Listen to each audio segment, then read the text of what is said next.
everybody. Welcome to ABA Inside Track, the podcast that's like reading in your car, but safer. I'm your host, Robert Perry Cruz, and with me as always are the dynamic duo, the titans of Titaniculousness. It's me, Jackie. I beat Diana because she didn't know what to say. Scared you with my alliteration, sorry. And it's me, Diana. Hey, everybody. Hey. How you doing? Good. Hi. How's everyone tonight? Wonderful. I'm very wonderful. Do you know why? Why? Well, because in addition to being a podcast where we talk about behavior analysis and behavior analytic research, we are also blessed to sometimes have very special guests who are here to talk about their own research on our topics. What? That's right. Yes. Awesome. And as you guys know, and as any avid listener of the show knows, every week we talk about a certain topic in behavior analysis, and sometimes it's a topic that we choose, and sometimes it's a topic that fate just hands to us in the form of having a wonderful researcher who we've met in our travels as behavior analysts, who is willing to come on and share their knowledge for an hour plus or so. And that's what we're going to be doing tonight. You guys staring at me. Oh, why do I keep going? Yay. I'm very excited. Can I tell you can I say who it is? Well, first we should probably say what it is we'll be talking about. That's why nobody does it, because I always fail. I failed. So we're going to be talking tonight about instructive feedback, which I had not heard of until our super guest speaker informed us about for me at least, what it was. So that we'll be talking tonight about instructive feedback. So now, Jackie, would be a good time to say who our guest is.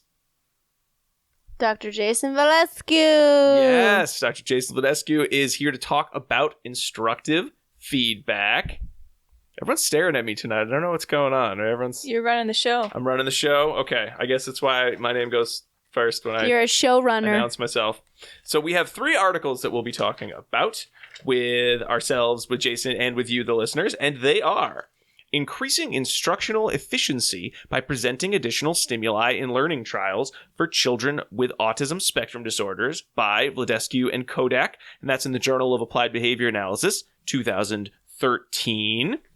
We'll also be talking about Examination of Variables that Affect the Efficacy of Instructive Feedback by Hack, Zemantic, Kodak, LeBlanc, and Ruppert from Behavioral Interventions, 2017. I love that word. Efficacy. Efficacy. And finally, Teaching Children with Autism Spectrum Disorder to Tact Olfactory Stimuli by Das, Kisamore, Vladescu, Reeve, and Taylor Santa from the Journal of Applied Behavior Analysis, 2018. That's a really recent one. I'm so excited. I know. Well, let's get right to it. Without further ado, let's introduce our speaker, our guest, our special guest, Dr. Jason Vladescu. So, Jason, how are you doing? Thank you so much for being on the show. Hey, guys. Thanks for having me on. I'm doing great. How are you guys? Oh, we're doing pretty good. I'm doing so great. I'm good. Yeah. I hear 2 goods and a great, so I guess we can't get better than that.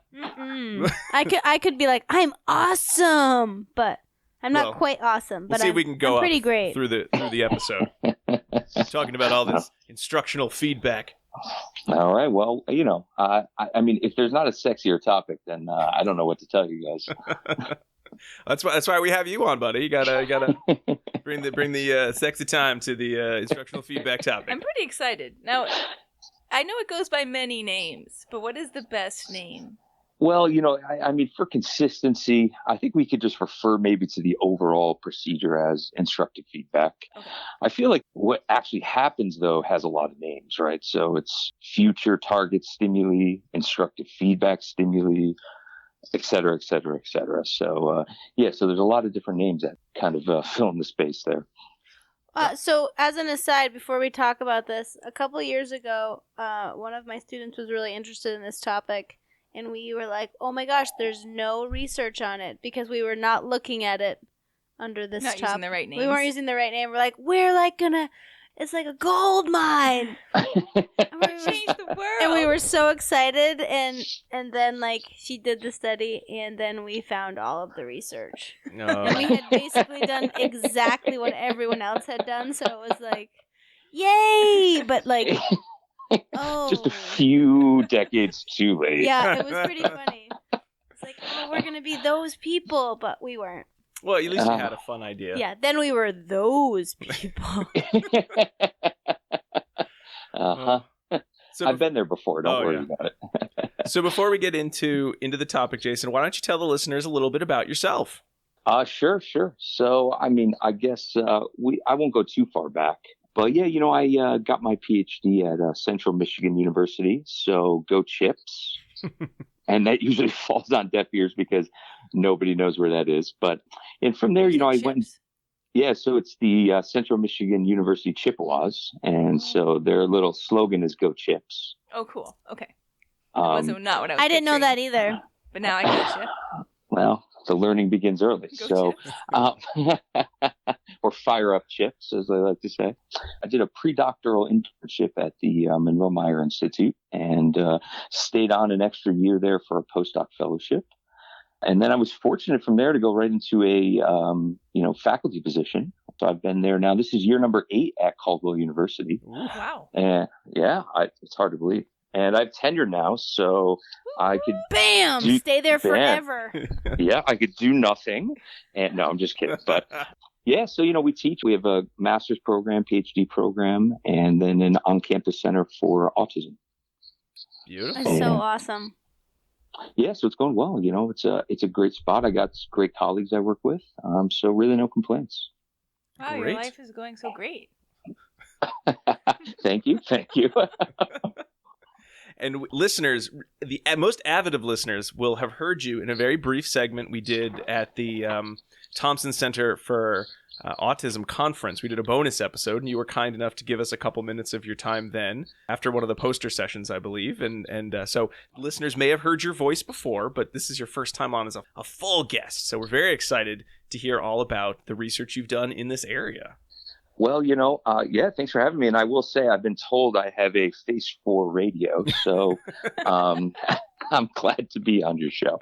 And we had a great time at that Thompson Center for Autism conference. I thought that was a great little conference they put on. It really was, yeah.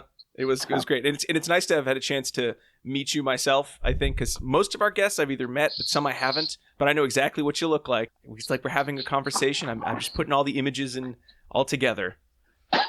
Oh, lucky you. I'm just reminiscing on the full-size candy bars. Oh, yes. Yeah, they really go all out. So great conference. So glad we had a chance to get together with them, though. I know. They knew how to win me over, man. Yeah, I mean, full-size candy bars. I mean, and it started early, too, and all day. And, yeah. I know. I mean, in my recollection, there were mountains of them. It was fountains of nacho cheese. I may have sort of elaborated on things since we were there. I also remember, do you remember the warm chocolate chip cookies, though, from the front desk? Yes. I had so many of those. The girl was like, I like you. I'm going to give you 8. They were like, sir, you got to stop coming back so much. All right, so let's get into your first article on instructive feedback. So this was the research that you had done. How did you get interested in this topic? Just something that you fell into? You were like, I'm researching this, damn it, and you went right for it? Yeah, no, good question. So I actually, it wasn't me. I mean, this is a little bit of a longer history in the literature, but I actually first came across this literature when I was at Monroe Meyer, and I was working with Tiffany Kodak there, and she was my supervisor, and she put me onto this topic. And, interestingly, it actually, it hadn't had any kind of play with individuals with autism, but it had been around for a few decades in the educational literature. So some folks that, Mark Woolery and Margaret Wirtz, and David Gast and such. So they have a bunch of publications in like the 90s on this procedure. That I missed. That's right. So a whole bunch, working with Tiffany, she kind of had a scoop on that literature and introduced me to it. And so we started Design to Study, and, the rest is history, as they say. So how would you describe instructive feedback to the average BCBA who, like me, I don't think I had actually heard of this topic until, I was getting ready for the 4 episode. hours ago. No, just kidding. 20 minutes before, when I skimmed the abstracts real fast. No, when I was reading through the articles. How would you describe it? What's the elevator pitch? I think it's the elevator pitch is like, this is kind of just like natural kind of interactions between like adults and children, right? It's like, just in the normal course of everyday living, you encounter various things in your environment, and usually adults kind of like point them out, tell kids about them, onward they go. And this is kind of a procedurally, though, it's structured a little more, but essentially it's just, presenting information or stimuli and information about those stimuli to learners, and then hoping that they, acquire responses or related responses. Well, you put that so elegantly. So, I left them speechless, actually. Yep. And the literature that's at least published in Java has this structured around a discrete trial sort of format, right? So there's an actual teaching target that's a skill that's being measured for acquisition, and then in conjunction with that, additional information is presented as the secondary target. And then that information is either learned or not learned, depending on perhaps the way that the information is presented. And I think that that's pretty cool. And like you just described, it's very structured. Now, is the developmental literature, because I don't think I've read the Reichow and Woolery, although the names sound so gosh darn familiar. They did observational learning literature as well. Okay, so that might be where I got them from. Did they structure their studies with typically developing kids in the same way?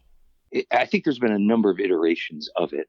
So some of it's been, I think, they have some studies that's a little more casual. So maybe they're presenting to information to learners, maybe in passing in the hallway or upon like entering a classroom, or structuring it kind of in an observational way. So, having during group instruction. So seeing if, by presenting certain information to some students, whether other students that are also present in the group also pick up on those responses.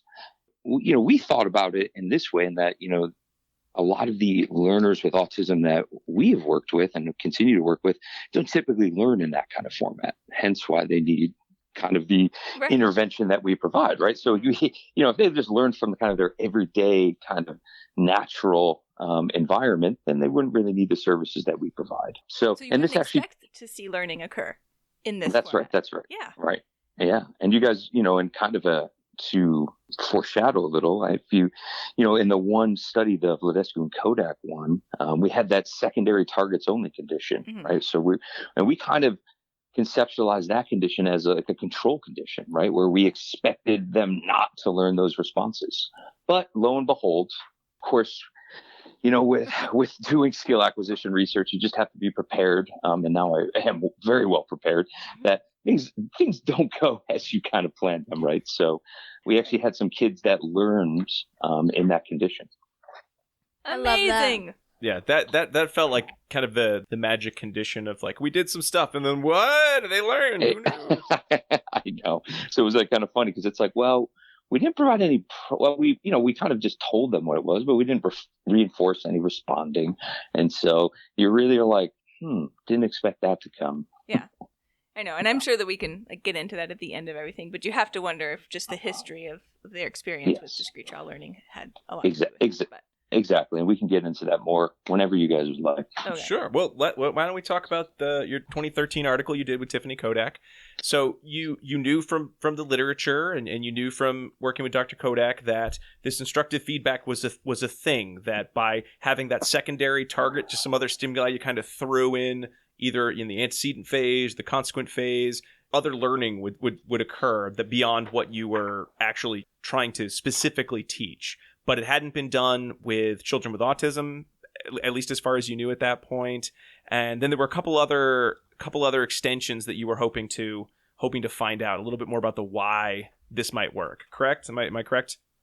Yeah, that's right. I mean, this study was really kind of more just like testing out this procedure to see if it had kind of generality for working with kids with autism. And so we kind of took some stuff that had been done and, we added a couple other things and we measured some other responses that hadn't really been looked at in previous literature.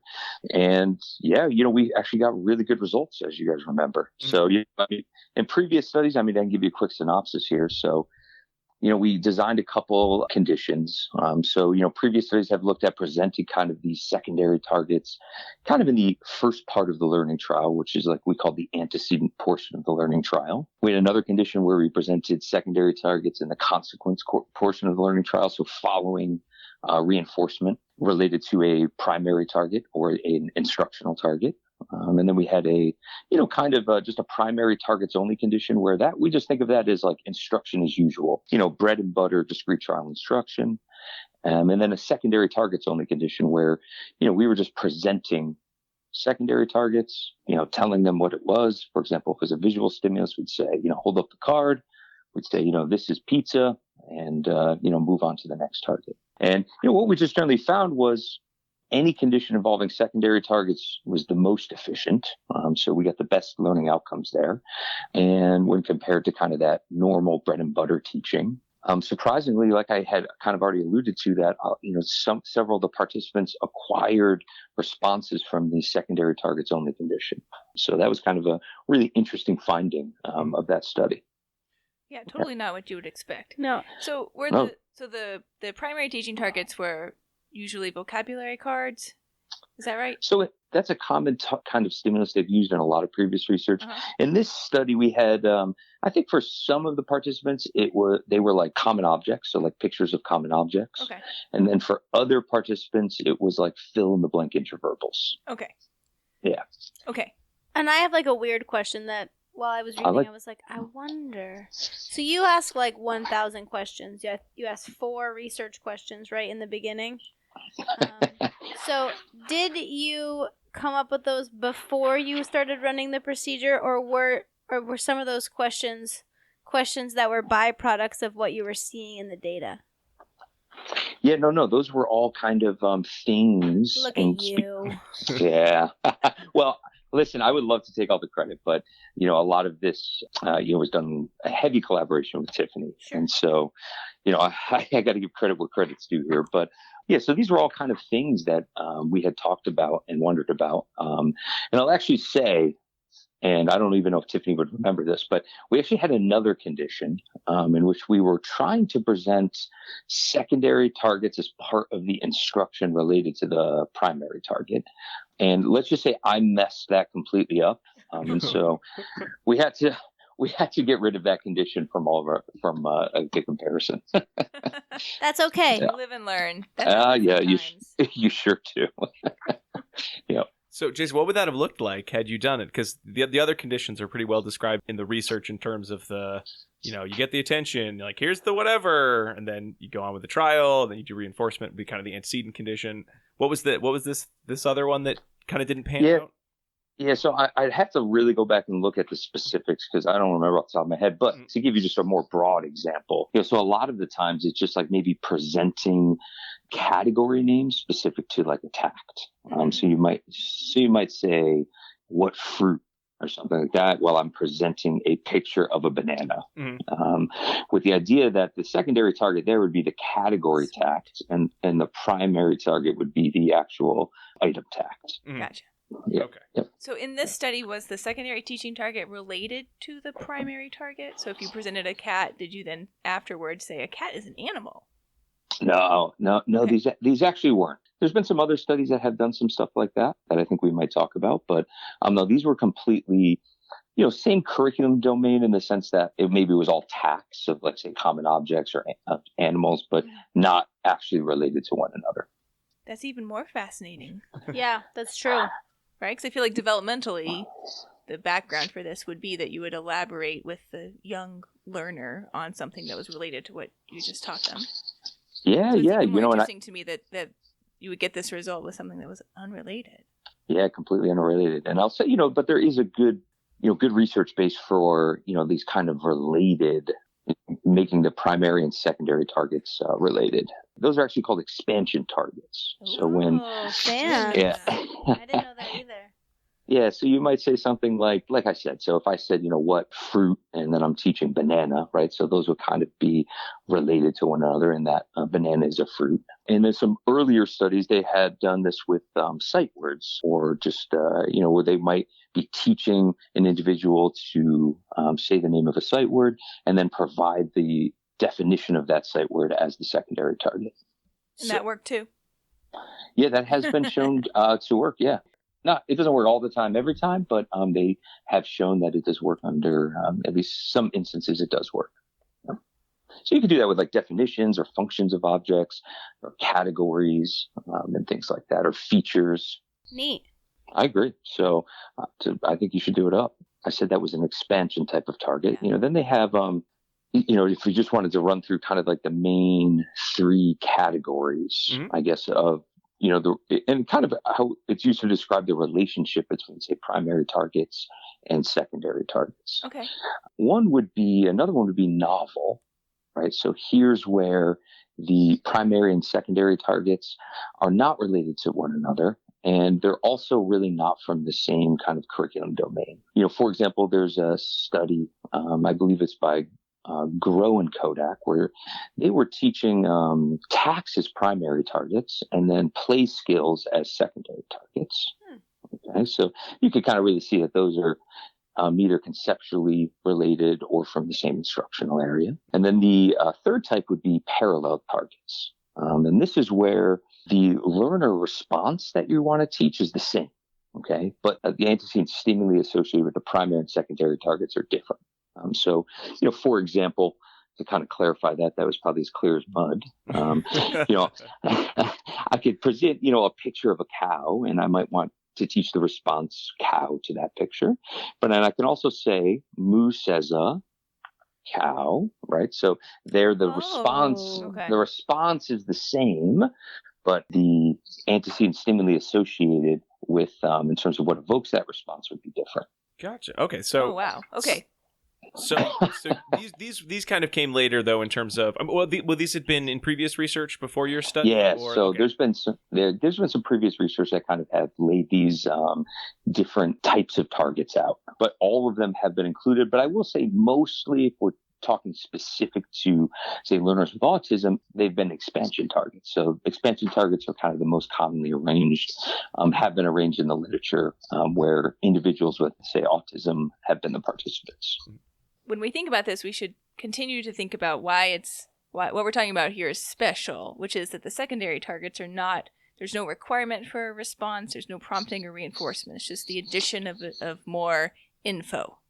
Yeah, right? That's so right. It's different than, let's say, combining different trial types or mixing together discrete trial and NET training. Right. Yeah, that's right. So it's like different than, say, like mixed operant training or something like that. Whereas here again, primary targets, there we expect a response, and we provide, some sort of feedback based on a response. But for secondary targets, we kind of just present it, and there's no expectation for any response. And if one does occur, we don't provide any feedback to it. Mm-hmm. So, Jason, I did like a really, really, really fast one, but would you mind giving kind of just an example of what that trial would look like for the listeners? Because I know, especially in research where there are multiple sets of stimuli, it can sometimes be hard to follow through without the example of this is exactly what it looked like. Sure. Maybe that's just me, but I. No. It's always illuminative. Happy to do that. And, for me, I have to, forewarn you, I'm going to try to give examples involving food just because of how much I love food. I respect that. I do too. But, for example, I could be teaching, I'll just pick some things that aren't related to one another, but just maybe tacts. I think it's just easier to talk about tacts where I'm presenting, tacts of visual stimuli. So I could, hold up a piece of bacon and I might say, what is this? I'm expecting here that the child would say bacon. I provide some feedback. For example, I might say good job.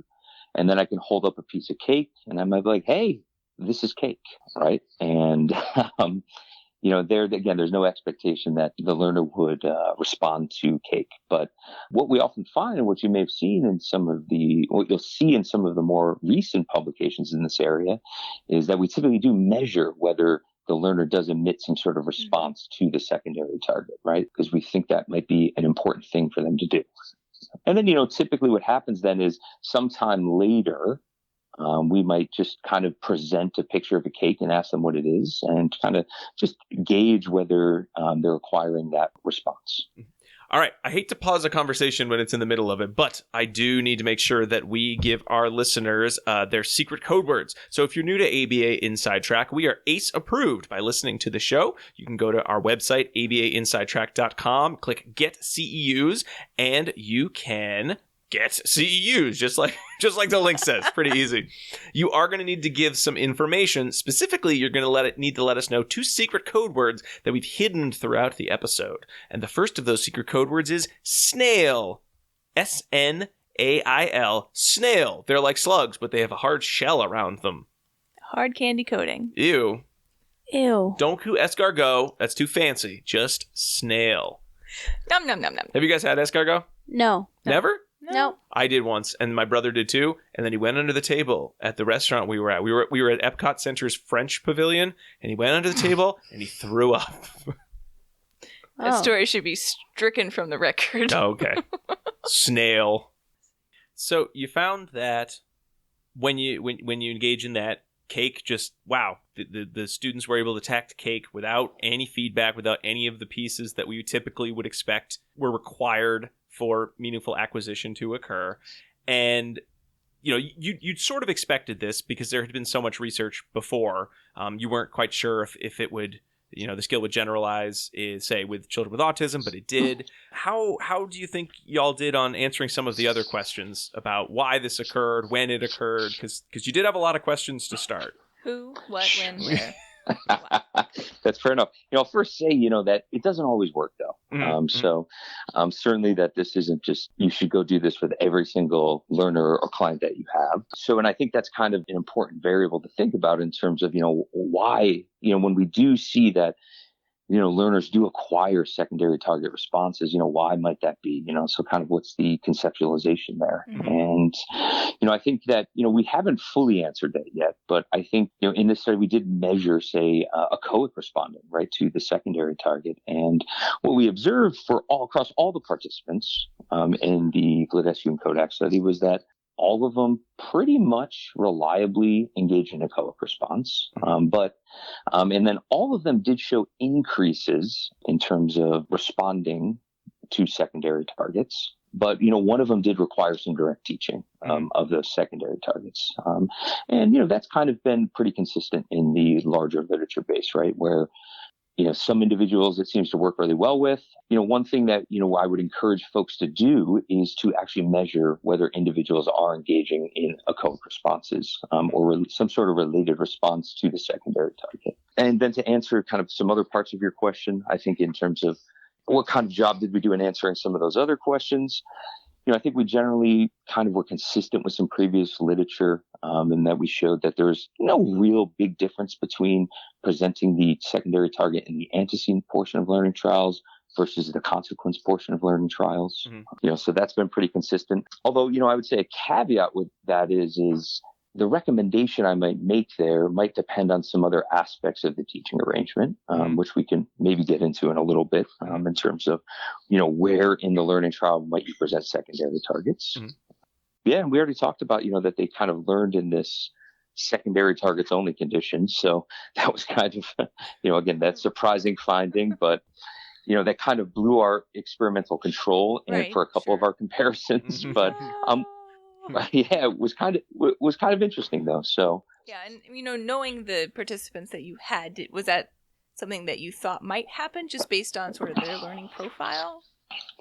We really didn't. I think, looking back, a little hindsight here and a little experience, we probably could have predicted that, but, that had come with, hindsight's always 20/20. So, yeah, but we really did, really, this was supposed to be essentially a control condition where we didn't expect that level of correct responding, and we got it.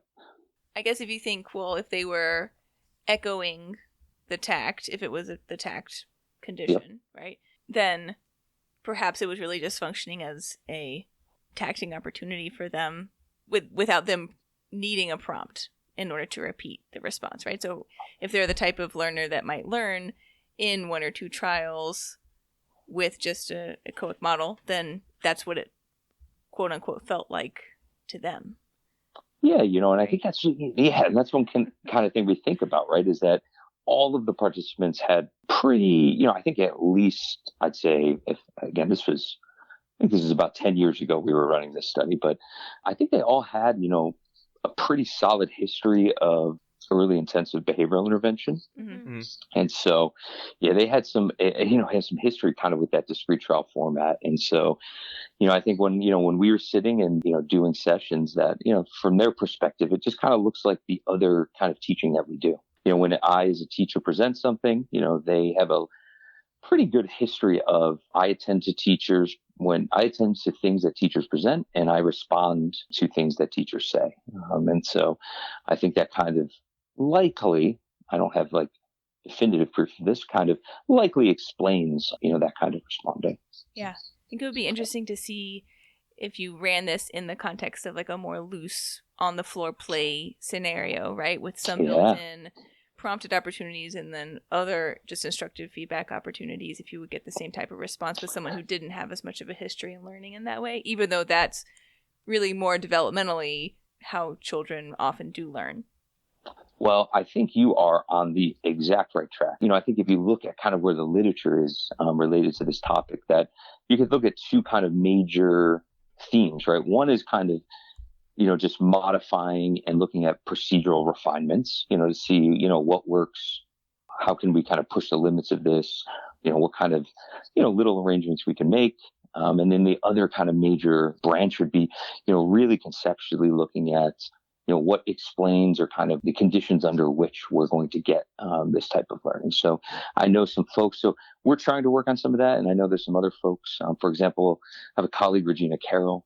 She also does some related research. And so she's also looking at kind of that exact manipulation that you just described, where, looking at, her. A genius. Well, you're right up there, right? So you're right on the right track. So, we're trying to come up with clever ways where we can kind of look at like some of the variables related to this being a useful procedure.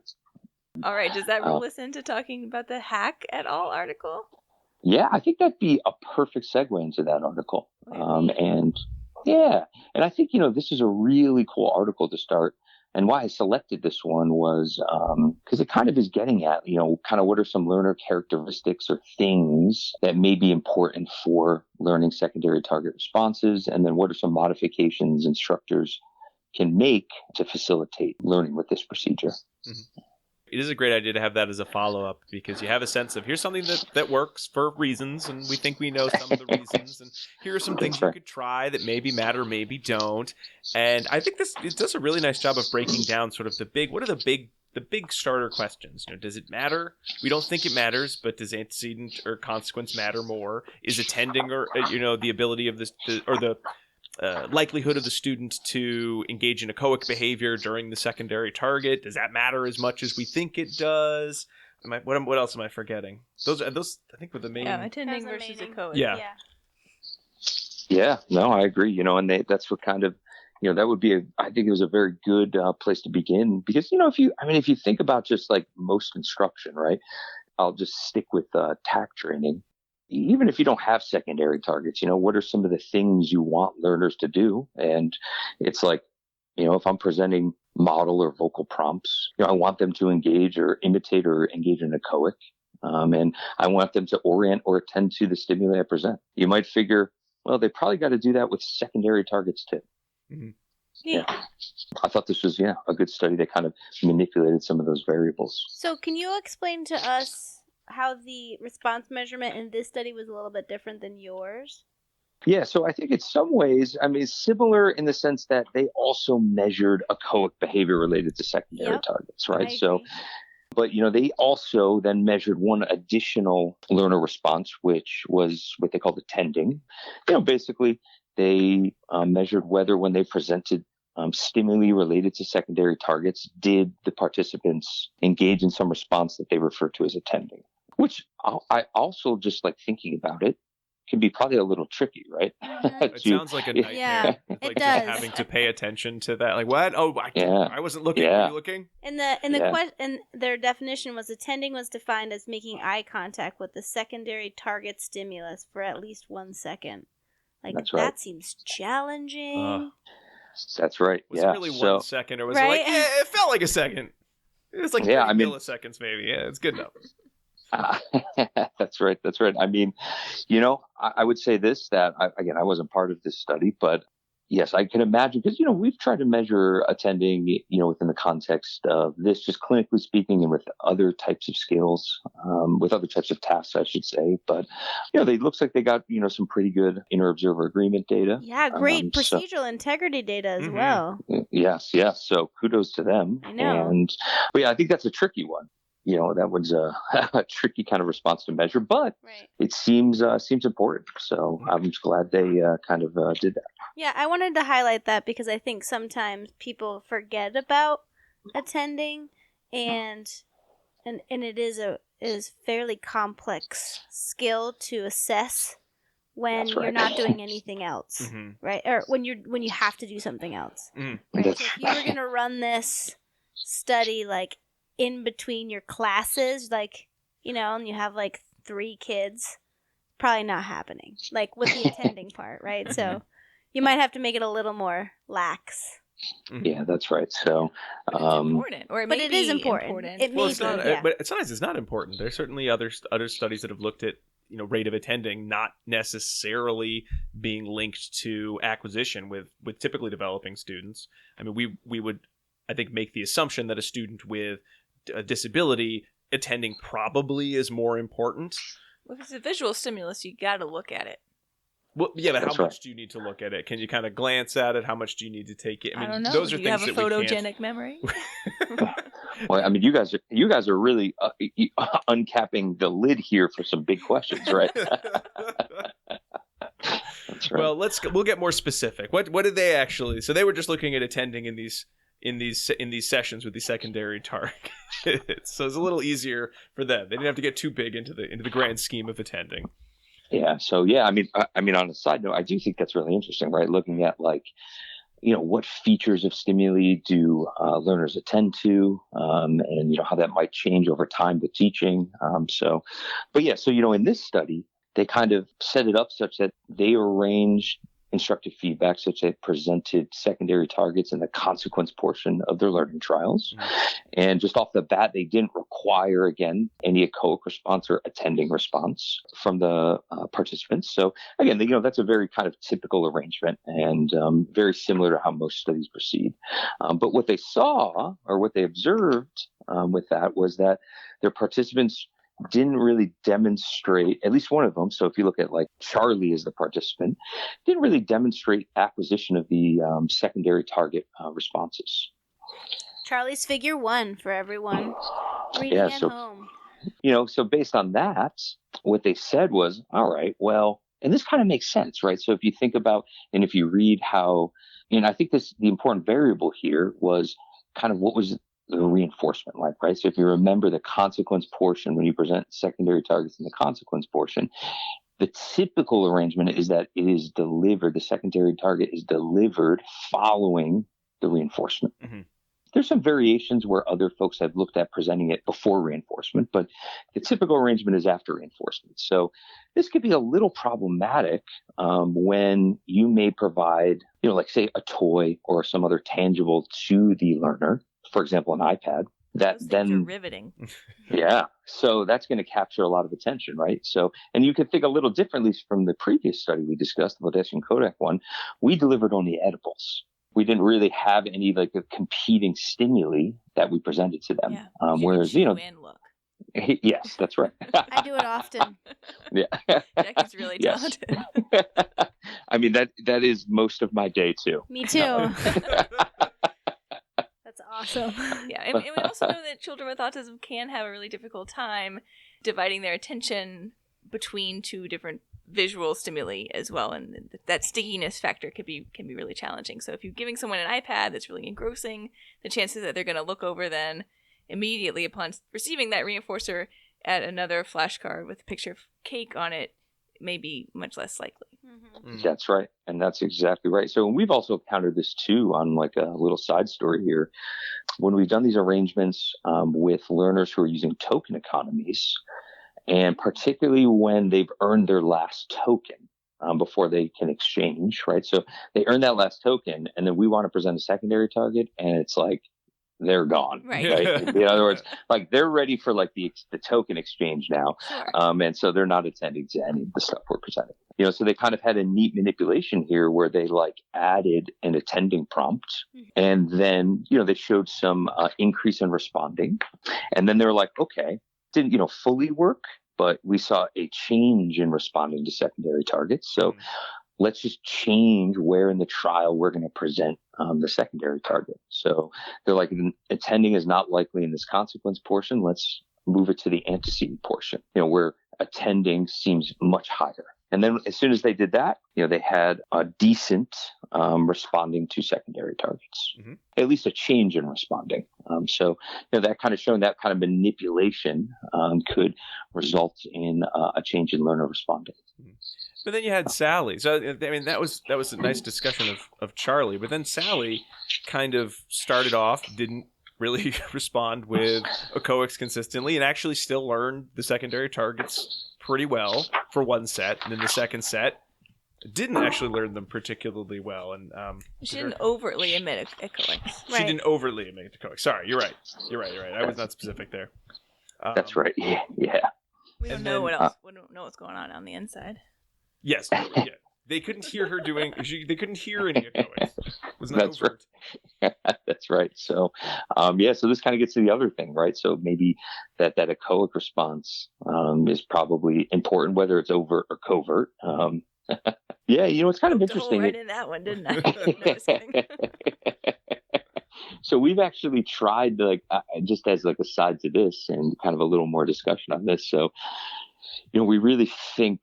I would really say, and probably a number of other people too, likely they have to engage in echoic at some point if they're going to eventually demonstrate this response sometime down the road. And so we've tried to, I've tried, and maybe I put this project down for a while because we weren't getting anywhere with it, but it's really tough because, like you guys were alluding to, you can't really measure something that's not overt, right? So some of this, the rub, right? Yeah. So, I mean, how do you go about trying to determine whether echoic responses are important or not then? So even if they don't happen overtly, they could be happening covertly. And so you're like, So what we've tried to do, and there's some other literature, so we tried to steal this procedure that's been used in the joint control literature, where you try to block echoic responding from happening. And so basically, right. So it's basically, right. So, and also it's kind of like, you don't actually know if you can only make an assumption about whether that's happened or not, right? But based on your comparisons, but what you might do, for example, here's what we've tried to do is present a secondary target. I present, I might hold up again that picture of cake. I might say, this is cake. And then immediately afterwards, prompt the learner to say something else. Okay, so yeah, right. So in other words, get them to engage in some competing response, and it's a little messy though. And but that's one way. I think some maybe a research group or anyone interested, that would be one way to look at it, right? Where you have a condition where you don't try to block, and then you have a condition that you block, and then you kind of measure acquisition of secondary target responding. It's a good idea. Yeah. Maybe someone will take you up on that. Well, yes, please do. I'm blanking. There is some research out there too that looks at this, where you're typing the word FEED, and then they're reading. They're in a room alone, and they're reading a magazine or watching TV. Oh, and it's sounds like a nightmare you had, Jackie. No. And it was from the 80s, I think, because it was an old Apple Macintosh, those scary ones. I'll remember in a minute what it is called, but they did a similar thing. They tried to block the rule-governed behavior. So yeah, I have read that before too, but I don't know the authors. I can probably figure it out in 1 second. Yeah, so I mean, that's the idea. And there's been some other studies that have tried to have used a similar type of procedure. I think there was a study by Gutierrez in 2006 where they were trying to block responses from happening by using a somewhat similar procedure. So that might be one way to go about it. I think in that one they required them to sing a song like "Happy Birthday" or something like that. Yeah, do something else. Yeah. Yes. Those are. Yeah, it's a little tricky. So sometimes the kids just like look at you and they're like, what in the, like, I'm making assumptions about other covert behavior right now, but Right? it's like my interpretation is like, they're like, what in the world are you trying to do? Who are you? Right? Yes. Yes. And, it's actually funny, I think I've actually seen that kind of response where they're looking at me and, some of the learners, and when I'm just presenting information to them, but it's almost like a look of expectation of some sort of feedback, and then it just doesn't come. Right. Yeah. Yeah. Yeah. Yes. Yeah. So it's like I'm breaking hearts out there. Yeah. It's like so different than what they have probably become accustomed to. I figured it out. It's Barn and Keenan, Okay. 1993, in the Journal of Experimental Analysis of Behavior. Good Okay. job there, Jackie. Thank you. What's it called? It's called Concurrent Activities in Instructed Human Fixed Interval Performance. Oh, okay. That's Ooh, sounds like a wonderful. real page turner. Yeah. Page Turner. That'd be great. You should actually send that to me. I'm not sure I'm familiar with that one. All right, I'm going to send it to you right now. Oh, thanks. Cool. Thank you. All right, I know we're in the middle of talking about research, but why don't we take a quick break? And then we'll come right back with more on instructive feedback with Dr. Jason Vladescu.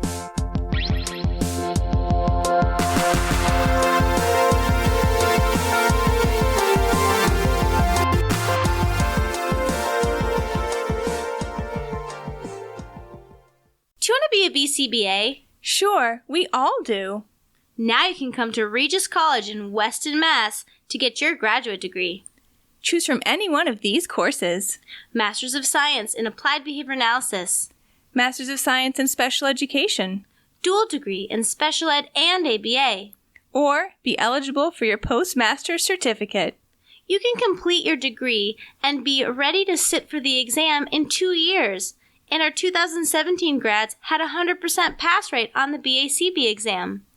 Come enjoy practicum placement support, ethics mini handbooks, PhD level professors, small class sizes, and a service trip to Iceland.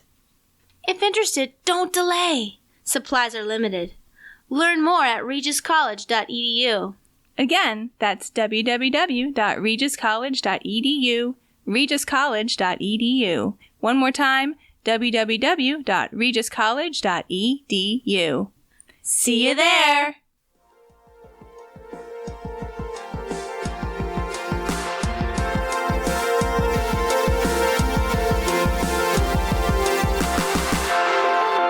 And we are back and ready to go, talking more about instructive feedback with our special guest. So let's talk some more articles. So let's go into the last article you shared with us, the Das et al. In 2018. So it's the most recent article on instructive feedback, and this looked at a little bit more, the more complicated learning targets. So it wasn't just focusing on a bunch of tacts; it was also tacting olfactory stimuli. Yes, that's what most people call smells. Smells. Which I guess, that's right. Reading the introduction, it was one of those things of like, yeah, I guess we don't really work on smells too much. Everything's always pictures of things or answering intraverbal questions. But how often, I can't remember the last time I was really having a discussion with a student about like, oh, what smells? What's that smell? Oh, that smells like anything. Like, it just doesn't come up. I don't know.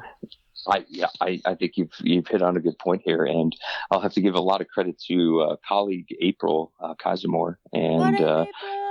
yeah, what's up, April? So this was kind of her brainchild, and that I was fortunate enough to be invited to collaborate with her and her student Tina Dawson. But yeah, I'm sorry to interrupt you. I've seen Sharon Reeve present, and I thought it was actually the same study initially on initiating joint attention to smell as well.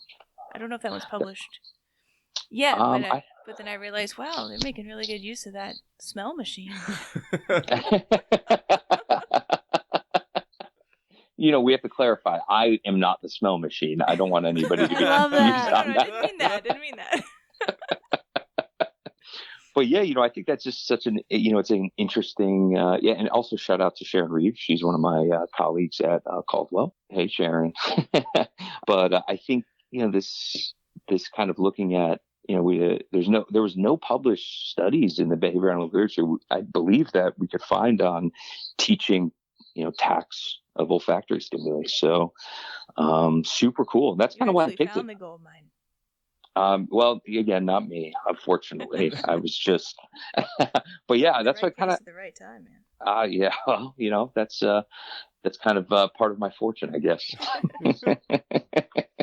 That's one thing I excel at, I guess. I loved the study. It was super cool. Yeah, it definitely was an excellent extension on the work that had been previously done. I mean, did you, having done pretty much the same study with just different stimuli, did you have a good sense of, everyone, this is how you're supposed to do it, I already did this stuff, just add the smells in here and here? Or was anyone trying to kind of redo the process or the procedure in any incredibly different way? No, I think that this is just a nice study that kind of demonstrates, here's how you take something that kind of exists, and I think the original idea in the early parts, when April was kind of designing this study, she's like, we want to teach kids to tact olfactory stimuli. I was like, that's cool. And like, cool, doing it. Yeah. Yeah. And then, to jump off on teaching then, or introducing the category tact.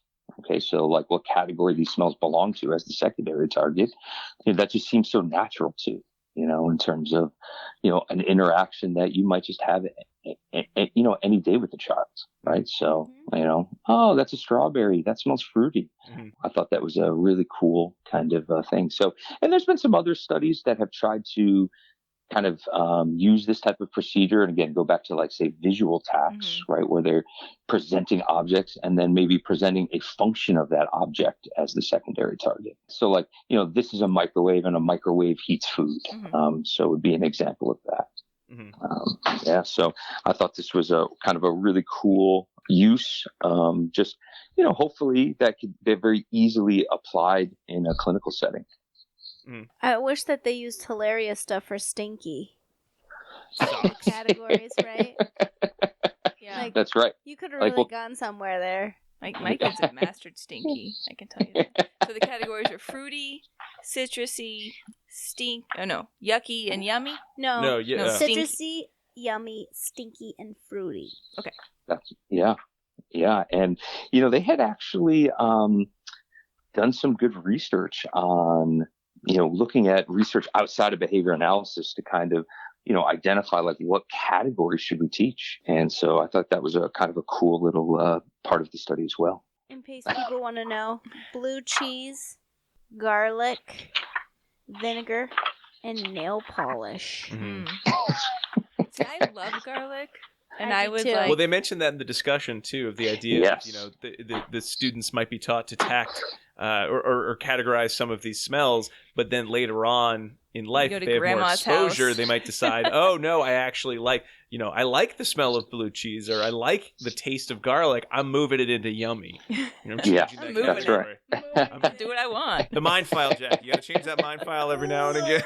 And I would like where garlic is like perfume if I could. I love that stuff. Ooh. Oh yeah, I know. I don't for your benefit, but yeah, I mean, I like garlic too, but I don't think I'd want to smell it on a person all the time. But I'm like, no, you walk into grandma's house and you're like, ew, that smells yucky. It could be problematic, but anyway, other than that. Yeah, so I think, that was a good inclusion on the discussion section there, that, maybe, that these obviously category tags for something could change over time based on exposure and other variables, right? Like, I think we all have those kind of odd ones. Like, I oddly like the smell of gasoline. Oh, no, I'm with you, Jason. I think gasoline smells fabulous. I don't know why. I just like it. Yeah, so it smells yummy to me. And one of our kids is the same way. So like gasoline, chlorine. I love the smell of chlorine. She loves it all. I don't like chlorine. I love the smell of chlorine. Yeah. Our water He's smells like chlorine. And I'm like, oh, it's so clean, which is hilarious because I'm like drinking it. And then everyone's like, Jackie, that actually is chlorine. Right? And I'm like, what? No. Beach after taste. So do we want to walk through some of the details? Yeah, well, they did a great job starting with actual categories of smell that were based on. I mean, I'm guessing, not knowing the citation that they used, but research on what children identified as smell is probably one of those ask a million kids different questions around the world and see what they say. And these were the sort of the smells. So I think they basically got like this research on in terms of what humans can kind of differentially respond to in terms of odors. But, one I thought really cool part of the study was the actual tact, the item tax and the category tax were based on kind of like a small collection or normative sampling, right? So they just like asked some kids of typical development, what is this smell? And then how does it smell? And then so that's where the actual like names like fruity and stinky came from. Because that's what, other kids of typical development were actually saying in response to these smells. Excellent. I like that. Yeah. So, some kind of validity to the actual tax that were being taught. And I thought that was really cool. So when it came time to do the training, what did it, like Diana was asking, what did it look like to run a trial with these smells? I think that's the other problem. One of the reasons people probably don't do a lot with smells of like, how the hell am I supposed to do this with get these smells? It just sounds really hard. I mean, we have so many things that are scented, but still, just the idea of like controlling it sounds is very daunting. Yeah, that's right. And so obviously, you can't actually just like bust out a package of strawberries and have kids smell it, right? Because then the response might be controlled by the sight of the strawberries, and we wouldn't want that, right? So I believe Tina Doss, the first author, she did a really good job of kind of like tracking down like these scents. I'm pretty sure they were like oils of some sort. And then she got these like little brown like glass vials. So she probably looked like some sort of witch doctor. I love that. Like, right, carrying around all these like little glass bottles of different scents. But, I think she would saturate like the cotton ball in the oil, put it into the jar, and just hold it up. She would basically present. So all of the, what's nice about that in terms of a research study is that, it standardized the presentation across all the different scents, right? So visually they all look the same, but, she would just hold it up to their nose. And then, she had two different kind of instructions, right? So for the item tact, I believe she said like, what is it, right? That was what was the antecedent to occasion the item tact. And then for testing the category tact, it was how does it smell? I thought that was a very nice experimental preparation. Yeah, so I mean, basically, for then in terms of what it looked like in a secondary target, kind of, bringing it back to this, it was, it would say it was a strawberry scent. She would hold up the vial to, a little below the kid's nose, and she would say, what is it? They would hopefully say strawberry. She would provide reinforcement, and then she'd say strawberry smells fruity. And then she would later probe to see if they were acquiring those category tags. I think another really cool part of the study was the testing for generalization. In terms of so she kind of had like a scent from each category that was not trained.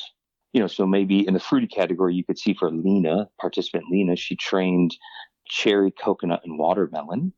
So trained those item tags and then the category they belong to. And then she reserved the strawberry scent to test to see could those kids respond, without any training in terms of what category that scent would belong to. That's neat. So sweet. And she really good responding on that too. So it reminds me when you're talking about like going into Bath and Body Works, because you're like, and there's a cherry scent and a watermelon scent, coconut scent. I actually thought of snow cones when I heard those three.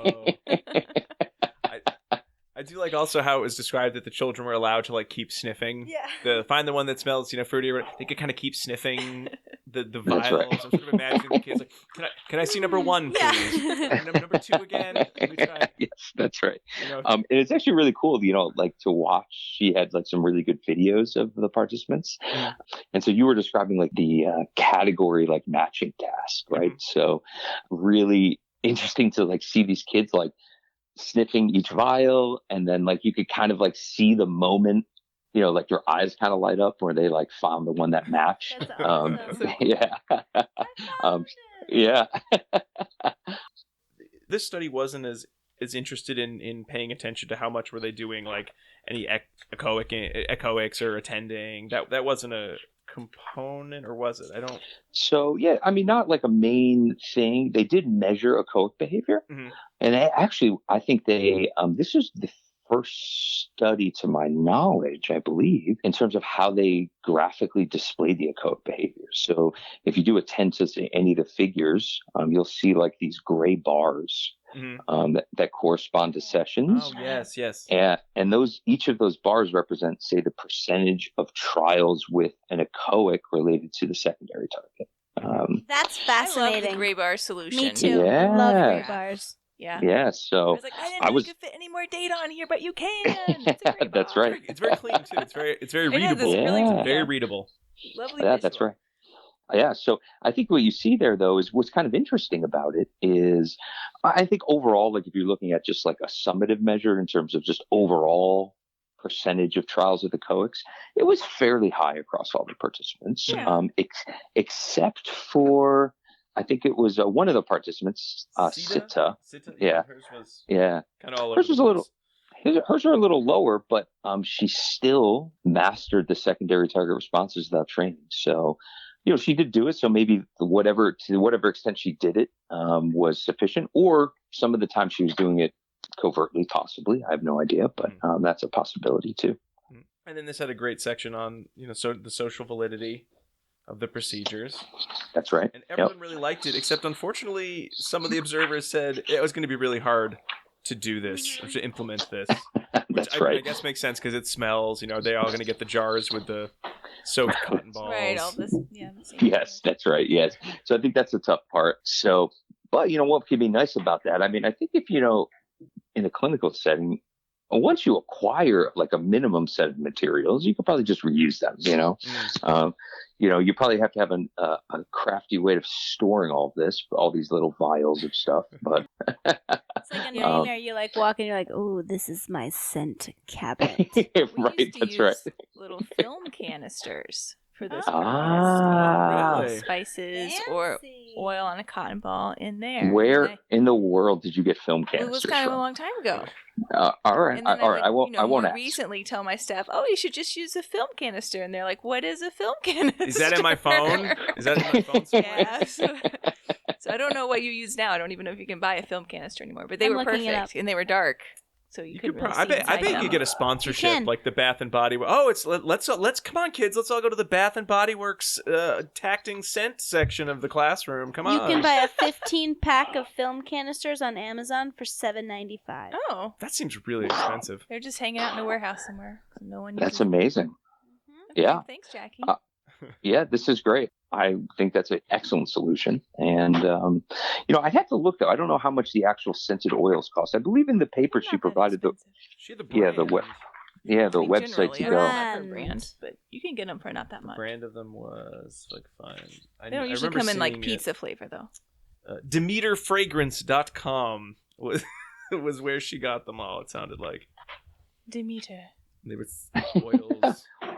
I mean, that's like a free plug. I think you guys should talk to them about sponsorship. You're right. I mean, they're right there in the article. Yeah. I remember because it jumped out at me. It's like I don't remember how many. I don't see a lot of websites usually in a Right. research article. But if you want to replicate this, you probably want to find a place to get the fragrances easily. And this is actually funny because I actually just went to the website because I don't think I had ever gone here. And this is hilarious because the first scent that's popping up is called kitten fur. Oh. Is that yummy? Or- So Oh. just so you guys know, they have a Why? kitten fur scent, Whoa. but why? How many kittens did they need to make that scent too? Is the other... I don't even know. Hopefully no kittens were harmed in the making of it, I hope. I'm sure not. So maybe if you want your like stuffed animal to smell like a kitten, Oh, I'm not sure how you're going to use that product. That's true. Yeah. We're going to leave it at that. I like that. Well, I'm also looking now I'm very interested in all of they have smells for everything, by the way, including, besides kitten fur, they also have gin and tonic, Ooh, boozy. Yeah, fresh brewed coffee and dirt. So I think there's some real possibilities here. Wow. We need more categories. That's when you can get those like mandals, the man candle. Yes. They come in flavors like barbecue, dirt, smoke, lawn clippings. Maybe they use some of these Demeter brand essential oils. That's right. And they also have a new baby smell. So creepy. Yes. How do they get these things? That's crazy. We've gone off the rails here. I love it. Well, why don't we go? So we've gone over the articles. Let's move into Dissemination Station and talk a little bit more about the utility, which I certainly think we all agree that there's a huge utility in the use of instructive feedback. I mean, Jason, the procedure itself, you could just go back and read your and Tiffany's article, and I think that is a beautiful summary of how one could use this in, say, a classroom or with one's clients. But as you mentioned, there are going to be limitations as to which students this may or may not work with. That's right. I think we talked about, echoics or having some sort of echoic repertoire is probably going to be a key component. Yeah, I'm going to go with likely. I mean, I can't definitively say, but I would strongly say yes. So, when we even use this clinically, we're typically using this with clients or learners that, have some sort of a pretty strong echoic repertoire. Yeah. So, although, there's some research to be done on that, but I would, just err on the side of caution there and probably say likely. And, I'd also then just urge folks to, if they want to do this, to measure echoic responding. That'll kind of give you some sense potentially of a relationship there. Mm. Now, with attending, it did seem to be pretty important, at least for, that one participant, Charlie. But it almost seemed like the bigger piece was not so much the percentage of attending Charlie engaged in, so much as attending is kind of a marker of whether or not, a student might be better at using the instructive feedback as part of, the antecedent portion or the consequence portion of the trial. I mean, does that kind of jive with what your research has gone over, or it's sort of just, we're not quite sure? I mean, I'd say this is that I think that you could manipulate where in the trial you present a secondary target, and maybe that manipulation alone, you might get some more attending. Mm-hmm. But, then you have a problem if you just have a learner who just doesn't readily attend to teacher presented stuffs, right? And then, obviously that would be probably a bigger focus of what you need to work on, right? Is just establishing attending to stuff that teachers present or instructors present. Those are kind of, the two issues there. And likely for learners who aren't readily attending to things that teachers present, you're probably not yet worried about presenting or incorporating secondary targets or instructive feedback into teaching. Absolutely. Yeah. I mean, yeah. But, I think that was, a very nice way that Tiffany Kodak and her students kind of looked at. This is a student who does attend to stuff, particularly when there's not these competing things that we put in front of them, and that we could just kind of change the location, and we might get some more responding to secondary targets. Attending here is they or we have defined it topographically as visual attending, but in order to echo a response, there has to have been some level of auditory attending too. So there might be a difference there in the value of each of those depending on the teaching target. That's right. Yeah. Yep. You're right. So, and likely those probably have to happen together, right? So you want that echoic response happening while they're attending or looking at a visual stimulus, if you're talking about like visual objects or pictures or things like that. So it's slightly different, obviously, though, if, we don't have any stimuli, though. So we've also done this again with, we're just straight up presenting vocal stimuli to participants. For example, like a cow says moo, and there's no corresponding, say, visual stimuli that go with that. So we do want to see that kind of auditory attending, I think you were alluding to, where they're, hearing the teacher present that and then also engaging in some sort of echoic response. Mm-hmm. And Jason, if you were, say, implementing the instructive feedback in sessions with a client, would you say that it would be important to continue on with the secondary probes throughout the session, or is that something that you sort of, you only did as part of the research paper, but if you were, say, you're just doing this with a client, you might wait until they'd mastered the primary stimuli and then do the probes of the secondary stimuli?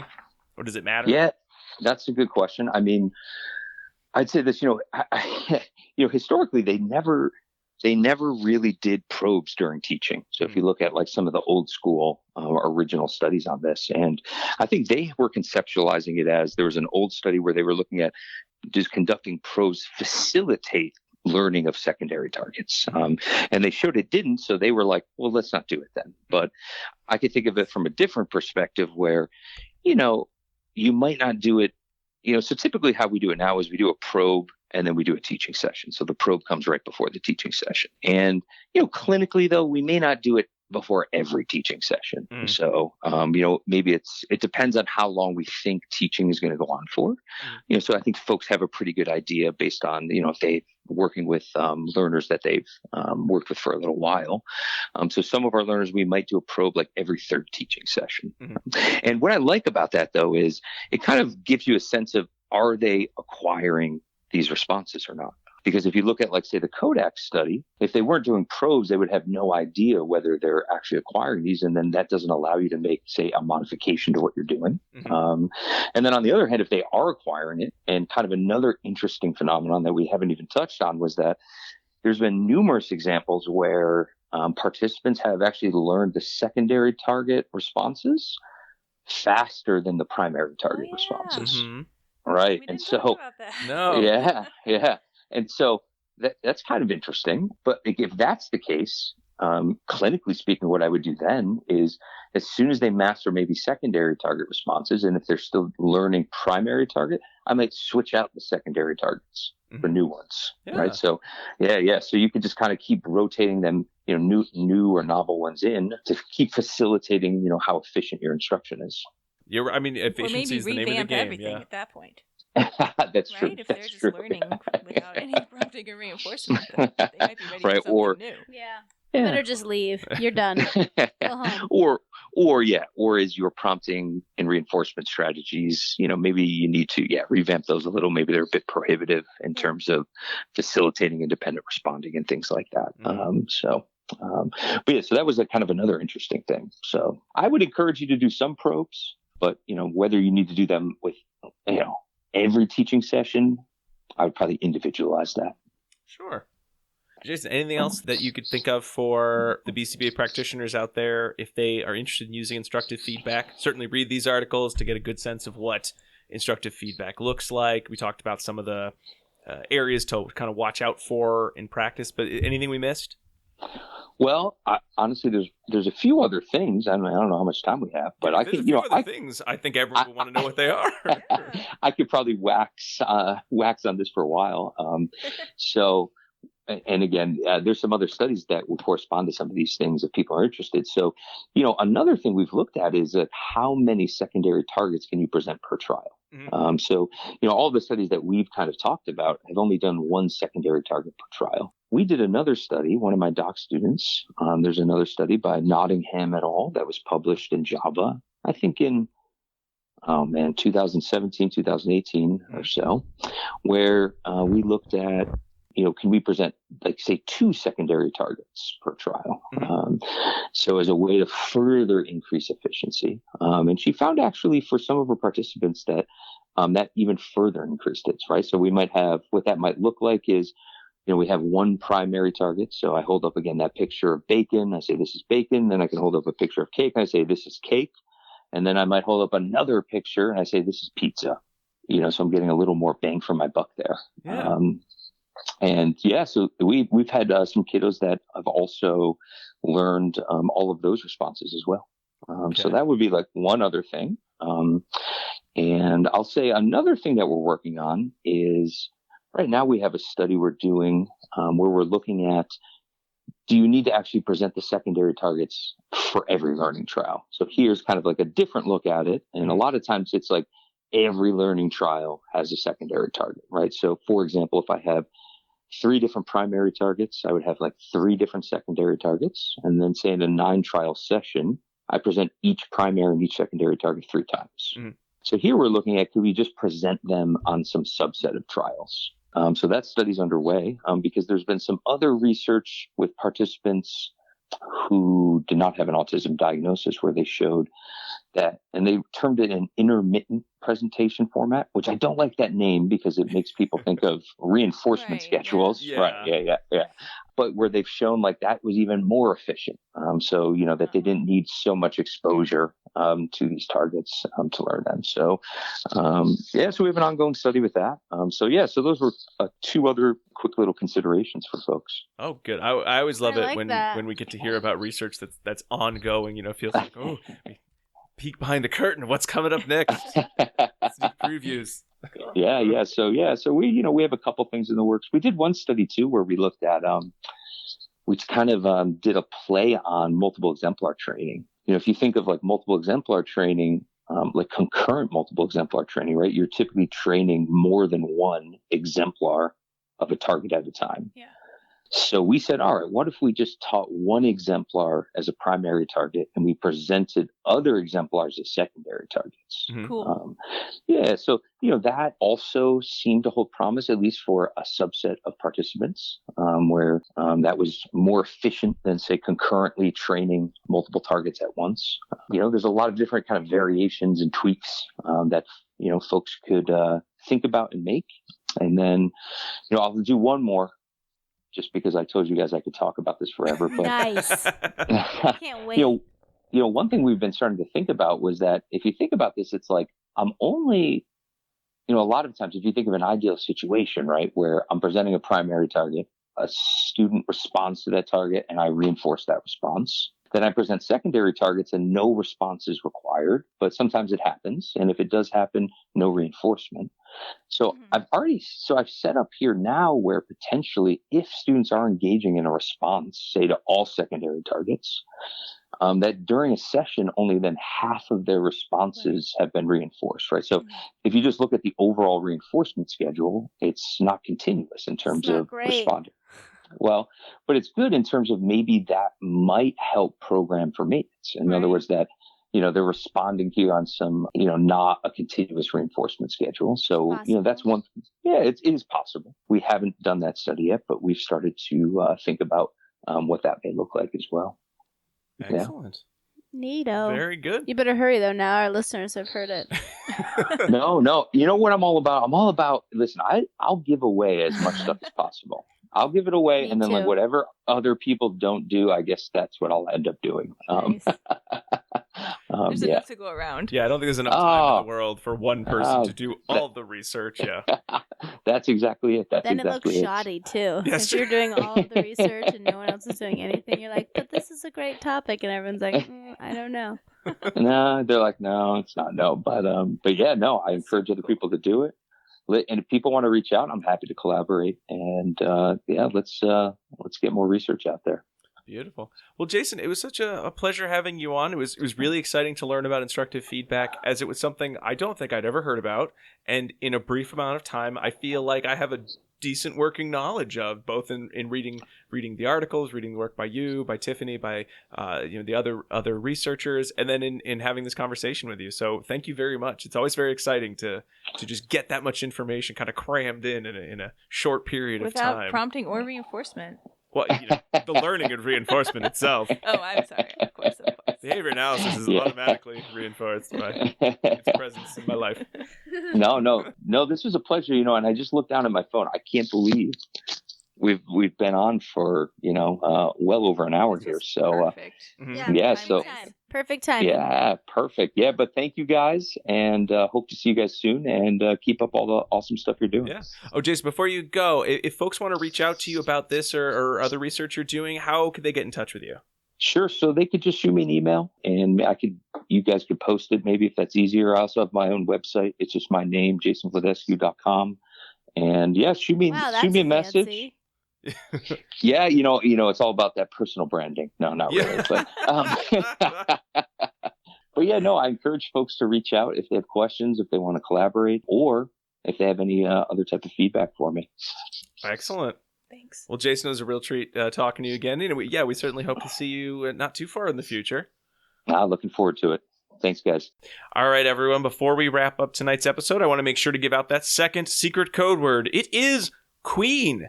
Queen. Queen, like the royalty, or the band? Did Bohemian Rhapsody win Best Picture at the Oscars? You will know before we do, because that hasn't happened yet as we record this. You decide. You decide. I didn't see it yet. It's on my Netflix queue someday. Queen. All right, one more time, I want to thank our very special guest, Dr. Jason Vladescu, for coming on ABA Inside Track. It was a lot of fun talking all about instructive feedback and hearing some personal stories about his research in this subject. I always love that. I think it's one of our favorite things is getting to hear about personal anecdotes about research. At least it's fun for me. I don't know about the rest of you guys. I like it too. Okay, good. I was going to say I thought you liked it, but not 100% sure. I also want to make sure to thank both of you, Jackie and Diana, for being here. Oh, sure. Welcome. Show's over now, Jackie. It's not. We say goodbye to everyone. I want to make sure to thank all of our fabulous listeners out there, whether you are new or old. Thank you so much for listening to the show. Hey, if you liked it, why not let us know by subscribing on iTunes, maybe leaving us a nice little review. You also can find us all sorts of other places. We're on YouTube, where these episodes come out with subtitles. You can also find us on social media everywhere as ABA Inside Track, Instagram, Facebook, Twitter, and you can go to our website, abainsidetrack.com, to find the postings and also to purchase CEs if you're so inclined. And finally, you can email us at any time with corrections, feedback, thoughts, songs that you love, whatever you want to write us at abainsidetrack@gmail.com. Special thanks to Kyle Sturry for that our theme song kind of in the middle of the show that goes into our break. I don't think we always remember to, I know for a fact that we don't always remember to thank him, but he sent us that. It was very kind of him. So we want to make sure we do that. Kyle, thank you again for that fabulous. But it's always in our hearts. It's always in our hearts, if not on the Sometimes recording. It's covert versus overt. Yes, exactly. And that brings us to the end of tonight's episode. We'll be back next week with another fun discussion of research. But until then, keep responding. Bye. Bye.